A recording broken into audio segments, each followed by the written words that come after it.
dans Ceux qui soignent. Aujourd'hui, je reçois Mélanie qui accompagne des personnes dans leur transition et dans leur questionnement. Bonjour Mélanie, Bonjour, tu vas bien? je vais bien, il fait super beau, donc c'est toujours quelque chose qui est aidant. C'est vrai, ça, c'est sûr. Alors, je vais te laisser te présenter, dire ce que tu fais dans la vie et pourquoi tu le fais, et voilà, me raconter ton parcours. D'accord. Alors, ce que je fais actuellement, en fait, je suis psychopraticienne. Après, c'est un terme qui enveloppe beaucoup de choses, puisqu'en fait, je suis multifacette et surtout aujourd'hui, j'aime bien me présenter comme facilitatrice d'harmonie. C'est-à-dire qu'en fait, je permets aux personnes qui le souhaitent de les aider à révéler leur mode d'emploi pour retrouver leur harmonie intérieure quand la vie vient les bousculer. Les moments de vie forts, c'est-à-dire que ça peut être une naissance, un projet immobilier, une reconversion pro, une séparation, un divorce, les enfants qui partent de la maison ou encore l'annonce d'une maladie. Des choses comme ça où intérieurement ça vient bousculer, il y a quelque chose qui se passe et on ne sait pas toujours quoi faire. Donc j'apprends justement à détecter ça, à l'accepter et à savoir comment je rééquilibre. Et ce qui permet en fait, quand on trouve son harmonie intérieure ou qu'on arrive à s'en approcher le plus facilement possible, d'être aussi en harmonie du coup avec les autres, son environnement et l'entourage. En fait, tout se joue, en fait, tout s'assemble en fait au final. Tout est interconnecté, D'accord. tout à fait. Et la seule chose, c'est qu'en fait, si nous, à l'intérieur, c'est tourmenté, automatiquement, autour de nous, ça sera aussi le brouillard, les doutes, le flou. Et si on arrive à calmer intérieurement, à y mettre un peu de clarté, eh ben, automatiquement, ce qui est autour, pareil, ça va s'ajuster, se réaligner. D'accord. Oh, c'est intéressant ce que tu fais en fait. Et je voulais savoir, parce que du coup, tu fais ça parce que toi-même, tu t'es senti à un moment donné en fait déconnecté de tes décisions, de tes choix. Et c'est ça qui t'a amené Oui, à. tout à fait. J'ai vécu deux crises existentielles, on va dire. Une sur ma partie de vie perso, dans le cadre justement d'un divorce, d'une séparation complexe, qui est vraiment venu me chercher dans mes profondeurs, dans mes parts sombres, mais qui en même temps a été une renaissance, une redécouverte de qui je suis en fait, qui je suis vraiment, qu'est-ce que je suis venue faire, qu'est-ce que je veux faire de ma vie, et commencer à ressentir des choses. Donc il y a eu cette première crise existentielle qui date d'un peu plus de 10 ans déjà, qui a vraiment été, il y a eu un avant, un après. Et une fois que celle-là a été, on va dire, apaisée, j'ai eu la partie pro qui est venue tambouriner aussi pour dire, bon là, attends, ça fait 20 ans que tu fais ça, a priori ça ne te correspond plus trop, il y a peut-être quelque chose à aller voir là, et donc du coup, reconversion professionnelle. D'accord. Donc le fait, en quittant un poste de CDI, conseillère financière, depuis plus de 20 ans, pour me mettre à mon compte. Donc, en fait, Au niveau de ça n'a rien à l'accompagnement. voir avec les. Rien à voir. Alors on sait qu'il n'y a rien à voir, Oui. mais en fait il y a beaucoup plus à voir qu'on y pense, puisque en 20 ans de banque, et j'étais plus spécifiquement sur les projets immobiliers, j'ai vu beaucoup de personnes passer dans mon bureau, et à des moments de vie plutôt forts, ou pour le quotidien, avec au fur et à mesure le fait de voir les jeux qui peuvent se faire dans la relation à l'argent, dans la relation dans une famille, dans la relation dans un couple, et que en fait c'est très loin d'être qu'une histoire d'argent. Oui. C'est beaucoup plus. Et plus moi j'avançais dans ma partie perso justement d'aller m'explorer, de mieux me comprendre, plus je voyais ces mécanismes-là et plus en fait j'avais envie d'aller au-delà de juste donner un conseil financier. D'accord. Et là j'ai dit mais en fait la richesse, elle n'est pas dans l'argent et les nombres, elle est dans la richesse humaine. Ça, c'est vrai. Et donc c'est pour ça que je suis très contente d'avoir vécu ça, parce que j'ai pu côtoyer, rencontrer énormément de profils, énormément de personnes, autant sur mes clients, autant sur mes collègues, et qu'en fait maintenant que moi j'ai évolué, je regarde ça d'une autre manière et je vois comment je peux, ce que je peux en sortir. Ouais, bah, c'est pas mal hein, ce que tu fais. C'est intéressant. En fait, du coup, en plus, quand tu parles justement le côté par rapport à l'argent, en fait, au final, par rapport à ton métier que tu faisais avant, il y a 20 ans, c'est 20 ans ou durant 20 ans. Oui, durant 20 ans. Durant 20 ans. En fait, du coup, il y a un truc qui m'a interpellée, c'est que quand tu dis que c'est pas qu'une question d'argent, et c'est vrai que l'argent n'a pas le même sens pour tout le monde. Tout Très dépend en fait, d'où subjectif. vient, en fait, de pas mal de choses en fait. Ça dépend de oui, de plein de facteurs familiaux, d'environnement aussi. Et, ça, et du coup, ça peut les amener justement à aller après vers toi dans ce que tu fais aujourd'hui. Pour ceux qui sont prêts, pour les personnes, parce que ça c'est pareil, c'est quelque chose qui est très personnel aussi et ça on apprend, c'est quelque chose qu'on apprend à faire au fur et à mesure, de se dire bah, moi j'ai envie d'y aller, j'ai envie d'évoluer, j'ai envie de mieux me connaître, et donc je vais faire ce qu'il faut pour, mais c'est pas le cas de tout le monde. Par contre, comme je suis pas toute seule ou tout seul sur une île déserte, comment je fais pour vivre avec les autres personnes qui sont pas au même niveau que moi?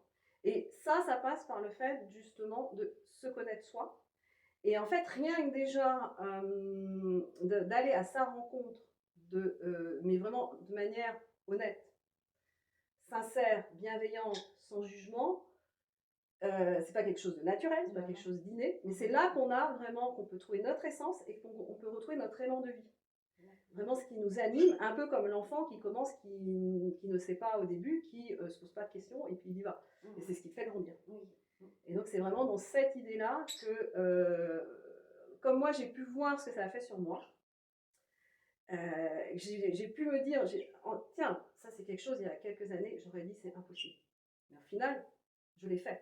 Donc c'est possible. Donc il y a quelque chose vraiment qui est à notre pouvoir, dont on n'a pas conscience, qu'on n'imagine pas.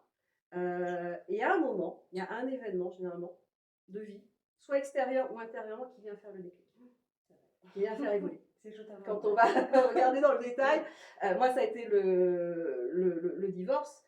Alors, la décision, c'est pas le divorce en soi, c'est la décision d'arrêter une relation parce que justement j'ai commencé, en fait, j'ai vraiment enlevé les œillères d'un coup. Par contre, c'est là que ça fait mal parce que du coup, d'un coup, paf, ok, là en fait tu fais semblant, tu es dans une illusion, tu essayes de croire quelque chose qui a priori n'est plus là. Et la vérité, justement, vis-à-vis de soi-même, c'est de se dire, bah là, il y a une décision à prendre. Donc, et c'est justement d'aller se dire, ok, la décision a beaucoup d'enjeux, ça va peut-être pas être facile, mais c'est celle-là qui me correspond aujourd'hui, et donc j'y vais. Et tu as réussi. Et j'ai réussi. Et ce qui est intéressant, c'est que c'est quelque chose, peut-être justement, il y a la notion d'être prêt ou pas prêt. Quelques années avant, j'aurais peut-être pas été prête. Parce qu'en fait, quand on revoit les choses, combien de fois j'entends mes clients me dire, ah ouais, mais si j'avais su, j'aurais fait ça avant. Bah, je le dis moi souvent. Bah oui, mais si tu l'as pas fait avant, c'est qu'il y avait quelque chose qui n'était pas mûr et quelque chose qui n'était pas prêt. Et là, moi, j'ai pu vraiment le voir sur la notion de divorce. Parce qu'en fait, vu que c'était quand même quelque chose de complexe qui allait justement me challenger sur des départs souffrantes, émotionnelles, ça a été fort. Avant, j'aurais peut-être pas été prête et j'aurais peut-être pas été jusqu'au bout. Sauf que là, justement, d'un coup d'un seul, j'ai eu l'énergie, ou toujours cette impulsion de me dire, bon, ok, ce chemin-là, c'est celui-là, a priori, je suis sûre de ma décision, par contre, il risque d'être, a priori, qui m'a un petit peu empavé. Et c'est de se dire, ok, mais j'y vais, je sais que c'est ça. Et je sais que je vais y arriver, je sais que je suis prête pour le faire. Alors que 5 ans avant, parce que j'avais déjà failli divorcer 10 ans avant, justement, j'avais pas été au bout, mais j'étais pas prête. Et ces 10 ans m'ont appris plein d'autres choses. D'accord.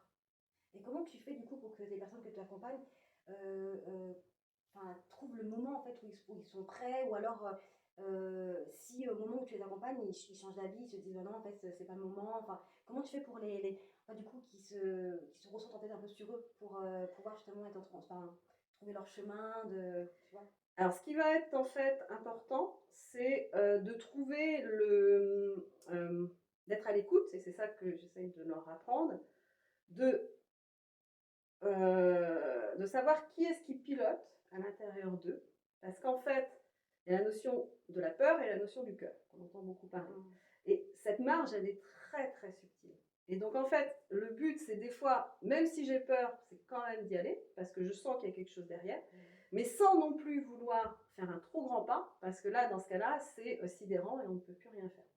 Donc c'est un peu la zone de challenge. Je suis dans une zone de confort connu. Qu'est-ce que je suis prêt à sortir de cette zone, mais qui n'est pas trop pour justement, qui va faire que je vais pas en sortir. Et donc, c'est un niveau de souffrance souvent. C'est-à-dire qu'il y a jusqu'à un certain niveau, on accepte. On se dit non, c'est bon, je peux encore. Puis il y a un moment, c'est vraiment trop fort. Et c'est là que souvent, on se dit mince, qu'est-ce qui se passe? Qu'est-ce que je vais faire? Et qu'on commence commence à les regarder. C'est ça, ça va être, souvent c'est le corps. En fait, si jamais on ne veut pas entendre, à un moment c'est le corps qui va exprimer. Donc ça va être une maladie, un burn-out, une chute, quelque chose qui va nous obliger à dire tu ralentis et tu regardes un peu ce qui se passe. Là, il y a quelque chose que tu ne veux pas voir. Il y a quelque chose qui ne te correspond pas. Et ça, après, il n'y a que les personnes qui peuvent savoir et on peut faire plusieurs essais. C'est-à-dire que on peut des fois essayer puis on se dit bah non, on n'y arrive pas. Bah, c'est pas grave. En fait, ça sera toujours bénéfique. C'est que vraiment, moi ce que j'aime bien dire et transmettre, chacun avance à son rythme. Et chacun est différent. C'est qu'à un moment, c'est de savoir justement de se reconnecter à soi et de savoir que bah, là c'est plus possible, c'est trop, je suis en train de me faire du mal. Et en fait, savoir dire stop, du coup, c'est ça. C'est savoir dire stop. Enfin, s'écouter. Je dirais, c'est savoir. Alors, dans la notion du stop, je dirais, c'est savoir se mettre en pause, faire une pause. C'est souvent de ralentir pour mieux repartir. Et ce qui va nous aider à savoir qu'on est là-dedans, c'est que, bah, en fait, on est beaucoup dans le négatif, on est dans le brouillard, on est dans le flou, on est perdu. En fait, cette notion de je suis perdu, je ne sais pas quoi faire, j'arrive pas à prendre la décision, j'ai envie de ça, mais je ne sais pas. En fait, quand on est là-dedans, c'est que généralement, il y a nécessité de prendre une pause plutôt que de chercher à aller avancer à tout prix. D'accord. Et c'est pareil, c'est comment je fais pour trouver cette limite entre je reste en pause, mais je ne m'enferme pas non plus dans l'immobilisme, et comment je fais pour mettre du mouvement et avancer. Donc c'est toute une notion d'ajustement. Et ça s'apprend. Ça prend, bah oui. C'est la bonne nouvelle. C'est que c'est pas naturel, c'est pas inné, c'est pas quelque chose qu'on apprend. Et c'est pas quelque chose qui, si on ne nous le montre pas, on ne va pas savoir le faire d'office. C'est comme le français, les maths, la lecture, tout ce qu'on peut apprendre comme connaissance, ça fait partie des choses qui sont un apprentissage. D'accord. Et c'est là que moi, mon rôle est de permettre aux gens, s'ils ont envie, de leur donner les clés pour savoir comment faire et après de l'intégrer comme en pratiquant, en exerçant et en se rendant compte eux comment ça correspond. Et comment du coup tu vois le changement de ces personnes-là au final? Alors ce que j'adore dans mon métier, c'est je considère que je suis un peu, alors je n'ai pas de baguette magique, puisqu'en fait la baguette magique c'est chaque personne qui l'a en elle. Moi je suis là pour les aider à trouver cette baguette magique. Et par contre, dans mon accompagnement, il y a un moment où il y a un switch. Il y a un moment où, justement, le début, bon, c'est pas quelque chose qui est naturel, donc il y a un effort. C'est un peu comme si tu vas faire un marathon, au début tu vas te préparer à courir, c'est dur. Et puis il y a un moment, ça va être plus facile. Il y a un moment, paf, tu dis, bah, tiens, c'est quand même plus facile, et tu vas aller au bout. Et souvent, le risque, c'est d'abandonner avant de toucher ce moment, ce basculement, où tu te dis, ça y est, j'ai compris, je commence à voir les bénéfices, et donc ça me permet de poursuivre. Et alors là, moi j'adore ce moment parce que là d'un coup c'est magique. Et ça, je ne sais jamais quand il va arriver, parce que chacun va à son rythme. Quand il arrive, il y a un avant, un après, on ne peut plus revenir en arrière. On a vraiment ce qu'on appelle un éveil de conscience, un peu, dire là il s'est passé quelque chose. Et du coup, toi, comment tu te sens quand tu as ce résultat-là au final? Comment tu le reçois en fait? Je suis super satisfaite et contente de la personne avec qui je suis, parce que je sais qu'après, en fait, on a vraiment gagné la partie la partie la plus essentielle, et qu'après ils vont pouvoir quasiment jouer sur tous les plans. Parce que j'aime bien cette notion de transmettre qu'en fait la vie est un jeu. Un jeu, c'est d'essayer d'appréhender la vie comme un jeu. Et la notion du jeu, là, jouer sur le jeu de mots, le jeu, G-E-U, mais le jeu, je veux. La notion voilà, du jeu moi. Oui. Et à partir on a compris qu'en fait, c'est chaque personne qui peut prendre les commandes de ce qu'il veut faire de sa vie. Et ben après, il peut faire plusieurs parties. D'accord. Il est dans l'expérimentation, il est dans l'exploration, il n'est plus dans le c'est obligatoire, je dois. Évidemment, tu es quand même magicienne. Même si tu as ta baguette magique, du coup tu l'emploies sur nous. J'utilise en fait justement ce que moi j'ai pu détecter comme talent, où c'est facile pour moi pour aider les autres à pouvoir connecter aussi leurs talents que eux ils ont aussi mais qu'ils ne voient peut-être pas. Oui. C'est compliqué de trouver son talent. C'est pas quelque chose, en fait, que c'est tellement évident, on ne le voit pas. C'est ça. Et ouais, je dirais que justement, je vais permettre aux personnes qui le souhaitent de mettre de la lumière sur ça. Alors, ça passe par le fait des fois d'aller voir justement ce qu'on aime moins. C'est des choses qui peuvent être un peu en souffrance. Ça va être d'aller voir qu'est-ce qui est vivant en nous. J'aime bien la métaphore de on a une maison intérieure qui a un jardin aussi et qu'on va aller visiter selon, comme tu disais tout à l'heure, comment on est prêt. On peut être prêt des fois à rentrer dans notre jardin intérieur. À un moment, on va être prêt à rentrer dans la maison, puis on va se cantonner à une pièce, les premières pièces, puis au fur et à mesure, on va peut-être accepter de retourner un peu voir dans le grenier qu'est-ce que j'ai laissé, un petit peu des rêves, des choses que j'ai bien aimé, que j'aimerais faire mais que j'ai laissé de côté. Mais pour ça, il va peut-être être nécessaire d'aller aussi à la cave, où c'est plus sombre, où c'est plus noir, parce qu'il y a peut-être des trésors aussi là, mais cette partie-là peut faire peur. Et donc moi, j'accompagne selon à quel rythme pour visiter la partie où la personne est prête et a envie d'aller. C'est super beau ce que tu as dit. C'est très imagé. C'était que j'avais la vision de la maison. Je me voyais en fait dans une pièce et non, c'est beau. C'est beau. Et tu vois, moi, je sais que j'ai beaucoup, alors, comme disait Christelle, c'est pas du travail, en fait, j'ai quand même pas mal de choses déjà à voir et à construire encore. Mais c'est vrai que le côté la maison que tu m'as décrite, je suis passée par là, comme je te disais tout à l'heure. Et du coup, ça donne vraiment envie, finalement, en fait, d'être accompagnée par ce que tu dis. Parce qu'en fait, du coup, j'ai l'impression que j'y vois plus clair. Le fait que tu me fasses comprendre qu'on a une maison intérieure, qu'on peut imaginer, du coup, la maison intérieure, qu'on commence par le jardin, l'histoire de la cave avec les trésors. J'ai pas encore passé cette étape. Alors, celle-là justement, il y a des endroits où on peut aller seul. En fait, parce que cette exploration peut se faire en solo. La seule chose, c'est quand on va sur la partie de la cave, la partie sombre, c'est beaucoup plus facile d'y aller à deux.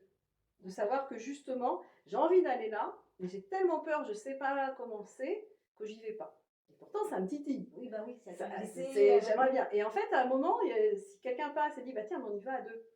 Ah, mais moi, j'ai déjà été, je sais un peu comment c'est, viens, je vais avec toi. Bah, généralement, là, on va se dire, bon, allez, on y va. Et on sait qu'on n'est pas seul dans cette exploration, dans cette visite qui peut être, qui va venir toucher des points sensibles. Parce qu'en fait, tout ce qui est sensible et qui nous touche de manière, on va dire, un peu excessive, c'est qu'il y a quelque chose c'est un peu comme on a une blessure, on a mis un pansement direct dessus, on n'a pas désinfecté, on n'a pas regardé quelle était vraiment la blessure. On a dit, bon, a priori, il y a ça, on met un pansement, ça va guérir. Sauf qu'en fait, il se passe plein de choses en dessous, et là, quand on va à la cave, on enlève le pansement, on va aller voir un petit peu, on enlève les poussières, on regarde, et on découvre. Et ça, ce qu'il y a, c'est que c'est pas très agréable. Généralement, maintenant, ils font de l'alcool qui pique plus, mais ce qu'il y a, c'est que si on veut avoir quelque chose de propre, qui soit moins sensible, ça va passer par là. Et c'est un peu pareil, et ce qu'il y a, c'est que ça, c'est si on a quelqu'un qui nous accompagne, qui est tout doux, qui nous explique ce qui se passe, on va plus facilement accepter. C'est vraiment la notion c'est aussi connecté un petit peu à son enfant, rassurer la part qui a peur. C'est pareil, dans cette maison, il n'y a pas qu'une personne. Non, bah non. Il y en a plein. Il y avait du monde. On était beaucoup à la maison. Il y a beaucoup de monde dans notre maison intérieure, et l'idée, c'est d'aller les rencontrer, tous ces personnages, toutes ces voix qu'on a, parce qu'il y en a certaines qui sont très sympas, d'autres, elles sont un petit peu... elles exagèrent un peu des fois. Oui, elles sont perturbantes. Et plus on les connaît, plus on va pouvoir retrouver cette notion, je vais jouer avec. J'aime bien la notion, je travaille beaucoup sur la partie émotionnelle. L'émotion, elle a un message à transmettre, elle vient toquer à votre porte.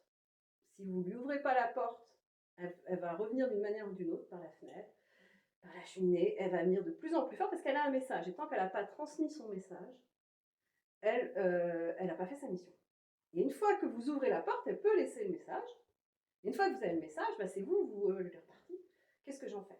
Et c'est ça du coup qu'on apprend, et que là on peut savoir qu'est-ce qu'elle est venue me dire, qu'est-ce qu'elle est venue me raconter. Et c'est en dialoguant avec elle qu'on a le détail du message et qu'on peut choisir qu'est-ce que je vais faire, qu'est-ce que je vais dire pour justement améliorer. Et d'un coup d'un seul, généralement ça va mieux.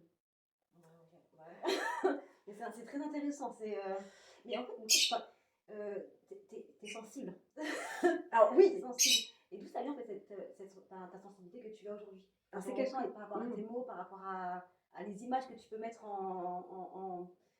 les noms, les choses que tu racontes, que tu. Ça vient en fait, et c'est quelque chose que j'ai découvert justement quand j'ai eu cet événement au niveau de la décision de la séparation, où j'ai redécouvert qui j'étais, et qu'en fait j'avais une âme d'enfant qui avait vraiment envie de s'exprimer, une âme d'artiste, avec la créativité. C'est à ce moment-là que j'ai développé la photo paysagère, la mosaïque, la peinture. En fait, j'adore toutes ces choses. J'aime bien la notion d'émerveillement. Je suis émerveillée par pas grand-chose, tout ce qui touche la nature, ces choses-là. J'adore en fait. C'est des trucs qui me parlent beaucoup, mais en fait, je m'étais déconnectée de ça. Et alors c'est ce que j'ai pu comprendre au fur et à mesure, et c'est les événements de vie, et ça va être différent pour chacun.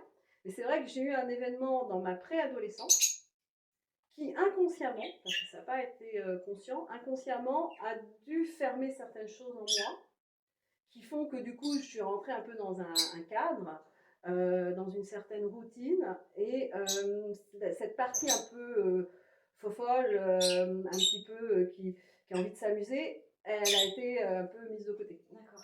Et le fait d'avoir à un moment reconnecté, justement d'avoir accepté de se dire, bon là il y a un truc, il y a une décision, elle n'est pas top du tout, d'accepter aussi de ne pas savoir vers où aller, une notion un peu de vide. Je sais que ce que j'ai là, ça va pas, donc je vais l'enlever, je ne sais pas vers où je vais. D'un coup, ça a commencé à revenir. Et c'est vrai que du coup, cette partie-là, et tu vois, j'avais pris cette pièce-là, parce que dans tous mes accompagnements, j'aime bien jouer, c'est que c'est vraiment cette notion, chacun peut à tout moment aller récolter des pièces d'or comme ça. D'accord. T'es même poétique. Et du coup, tu l'as tout le temps avec toi? J'en ai plusieurs, j'en ai un peu partout, et c'est quelque chose qui est, je trouve, qui est très, qui image très bien cette notion de cette pièce, elle a deux facettes. Il y a une facette et un trésor, il y a une facette et un pirate. C'est qu'en fait, toute personne, ou toute chose quasiment dans la vie, a cette notion de dualité. La seule chose, c'est que si je prends la pièce, je ne peux pas prendre que le trésor. Je dois prendre aussi la face pirate. Et donc en fait, c'est de réussir à chacun d'intégrer cette notion qu'on a à l'intérieur de nous des trésors, mais on a aussi des parts qui sont pirates, hein, et que c'est ok, et que dans la vie c'est pareil. Il y a des jours où ça va bien, et il y a des jours où ça va mal.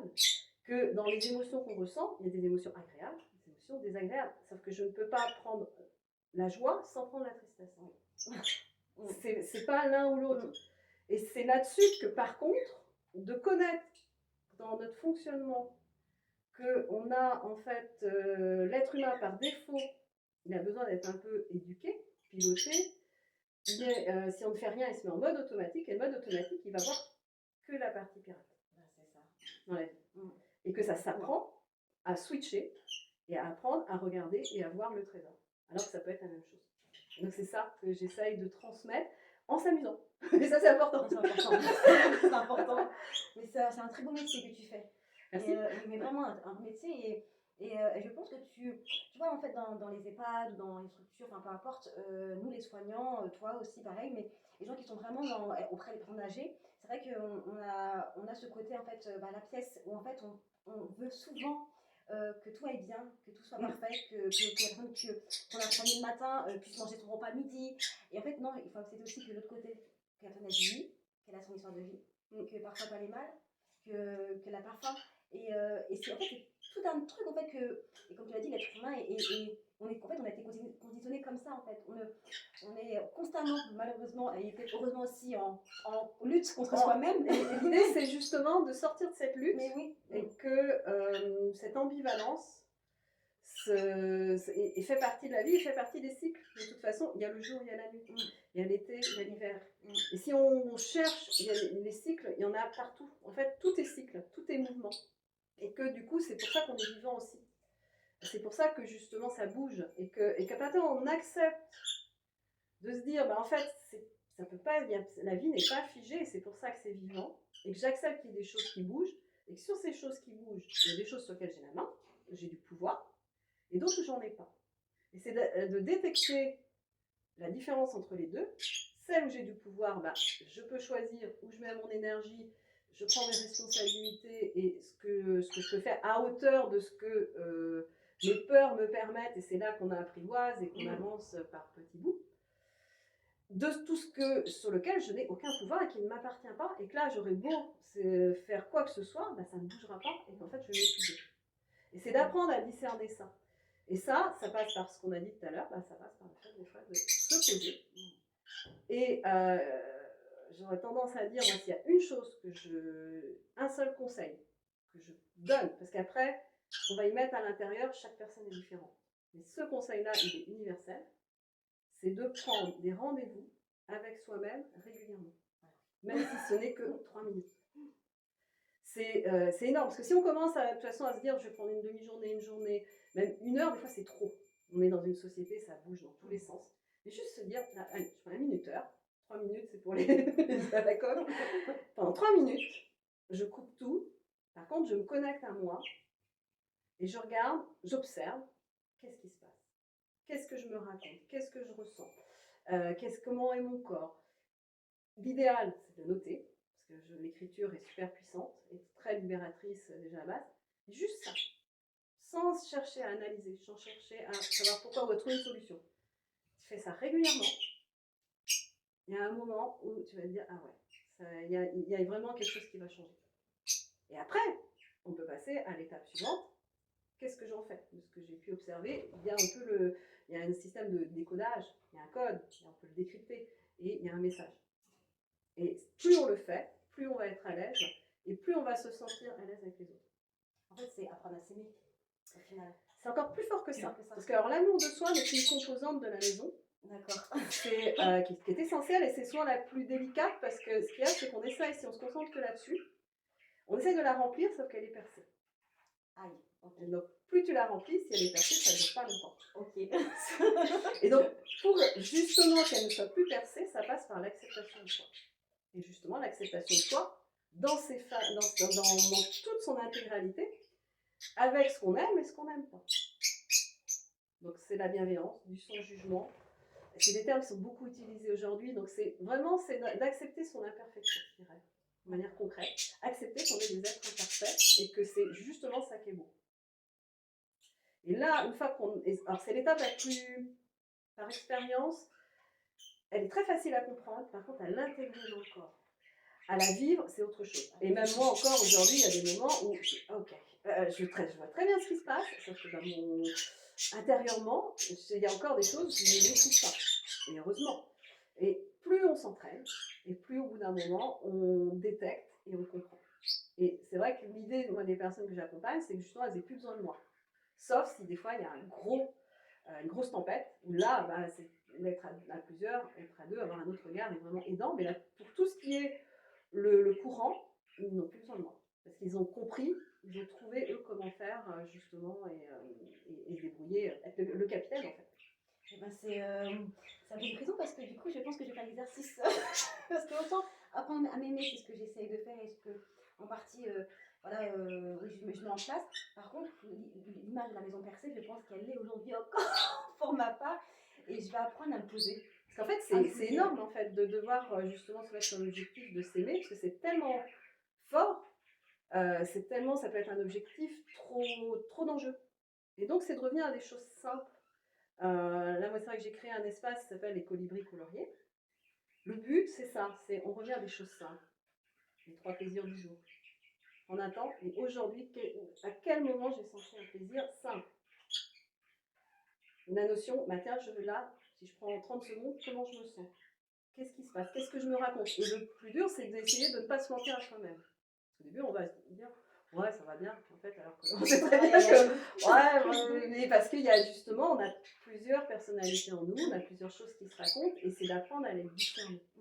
Et ça, c'est vraiment, en fait, c'est de rentrer dans le système, on va jouer avec ça. Comme si on rentrait dans une pièce de théâtre, un petit peu, et on observe, qu'est-ce qui se passe.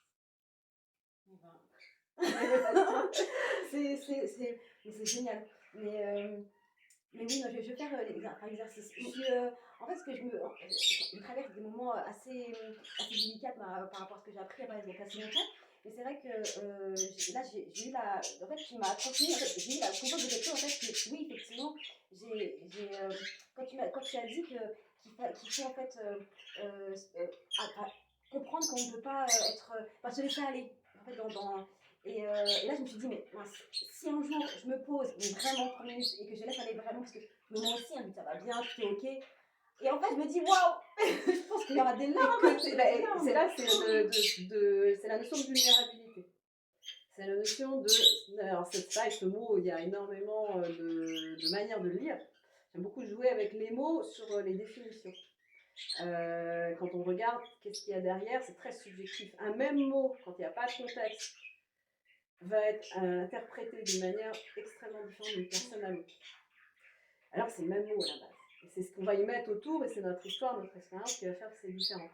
Et en fait, d'accepter que justement, dans la vie, il y a des moments où on est triste, et que c'est ok, qu'il y a des moments où on est en colère, c'est ok, et qu'il y a des moments où on a cette notion, on a peur, et que ça fait partie de l'être humain, et c'est pour ça qu'on est encore sur cette terre, parce qu'on a eu peur et que ça nous a permis de survivre, et qu'il y a des mécanismes qui sont encore là, mais d'autres qui ne le sont plus. Et c'est en les observant et en observant nos propres mécanismes, parce qu'on est en plus très ingénieux dans ce qu'on peut mettre en place pour éviter de voir. Et c'est ce côté en fait d'honnêteté, d'être sincère avec soi-même qui est très dur aujourd'hui, parce que en fait on dit souvent qu'on a peur du regard des autres, mais en fait des fois on est encore plus dur avec nous-mêmes. Ah oui. Et c'est là de se dire, il y a une part de moi en fait qui est blessée, qui est dure, qui n'a pas une mauvaise intention, mais qui ne sait pas comment faire. Et souvent c'est une part, souvent on revient sur l'enfance, sur les choses de l'enfance qui sont très anodines, mais qui ont noté des marqueurs. Et selon notre sensibilité, selon comment on a pu vivre, comment on a été accompagné, beaucoup d'éléments, on va être plus ou moins marqués et marqués d'une certaine manière. Bonne nouvelle, c'est qu'on peut aller les revisiter et on peut un peu réécrire l'histoire. Pour justement, un peu comme quelqu'un qui a une marque et qui fait un tatouage pour le transformer. La marque, elle n'a pas changé. C'est qu'on met quelque chose pour le regarder d'une manière différente. C'est exactement pareil. Mais pour ça, il faut accepter d'aller voir cette marque. C'est un très bel accompagnement. Voilà. Et surtout, ce qui est important, j'aime bien vraiment transmettre, c'est qu'il n'y a pas.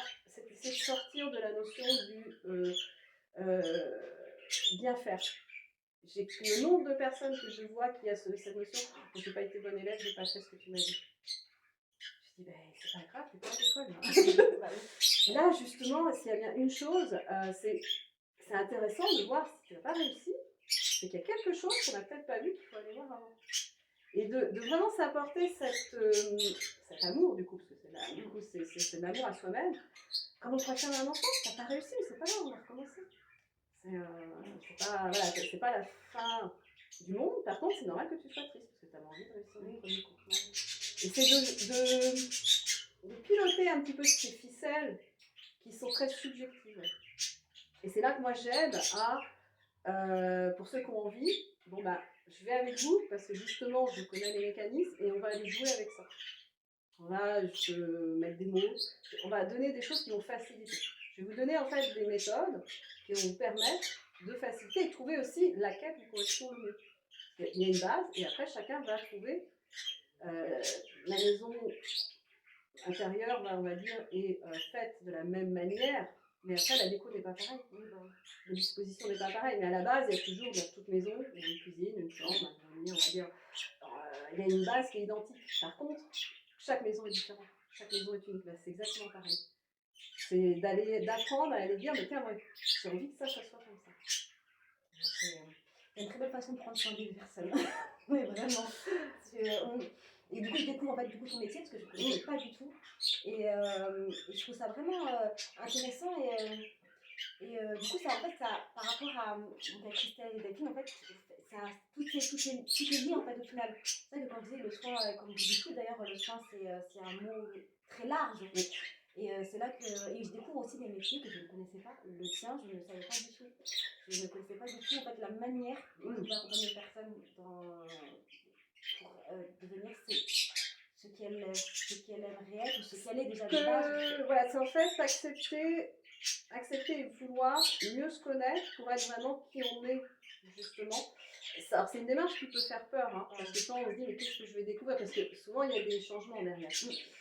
Ça change en nous et ça fait changer autour. Et donc c'est pour ça qu'il y a des moments où on est prêt, il y a des moments où on n'est pas prêt. Et donc c'est important d'être à cette écoute. Et c'est là que moi j'aide vraiment à trouver, je dirais, ce qui nous correspond.